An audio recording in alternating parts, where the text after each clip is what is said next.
零舍係喺香港嘅大埔林村，咁大約6年前啦，咁我朋友阿 Chris 因為要移民去英國，咁想揾人繼承呢個食療零舍咁阿 Chris 介紹咗佢主要種植咗南非葉同埋同三七，咁亦都講咗好多呢兩個植物嘅好處。咁我揾咗 Mandy 我拍檔咁做睇咗好多論文去 study 咗，咁覺得呢兩個植物的確係好對人體有非常大嘅好處。咁我哋就決定繼承咗呢個農場，繼續培養呢兩個植物。喺香港人嘅概念裏邊咧，有機種植最主要就係啲蔬果或者有機養殖嘅蝦魚之類嘅好少人諗到香港係可以種植有機嘅中草藥而且係做成保健品同埋護膚品。嗱，呢一類咧就係我哋種植嘅南非葉。咁南非葉咧係源自於非洲嘅。咁喺非洲喺18、19世紀嘅時候咧，非洲嘅土著咧就發覺到咧好多種動物，當佢哋有病或者皮膚有事嘅時候咧，就會摘南非葉去食用或者敷落個皮膚度嘅。啲土著咧就開始用嚟咧食用，去譬如做沙律啦、煮魚啦、做湯啦，佢哋就要嚟當一種食療嘅效果嘅，亦都係個效果非常之顯著。喺我哋嘅產品入邊咧，我哋用咗呢兩種植物，南非葉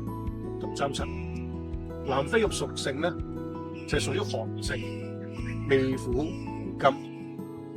而藤三七咧係屬於溫性嘅植物。咁佢可以將兩種植物去互補，喺我哋中醫學上嚟講咧就叫配伍，咁令到佢1+1係大於2嘅效果，亦都咧可以令到適合更加唔同體質嘅人士咧去食用，係幫到佢哋嘅。我哋點解會由保健品食療會轉做更加多嘅產品同埋啲護膚品搞出嚟咧？就係之前咧，我哋做食療嘅時候咧，有啲朋友就佢哋有濕疹，有其他嘅問題，咁食咗我哋嘅南非葉粉係舒緩嘅，咁但係咧解決唔到皮膚痕癢啦、消炎嘅問題。咁根據我哋自己嗰個學術研究，咁我哋咧就研究到係可以做一啲外用嘅產品嘅。咁我哋就創製咗一隻南非葉油膏出嚟，俾咗不同嘅人群，譬如有啲帶濕疹啦，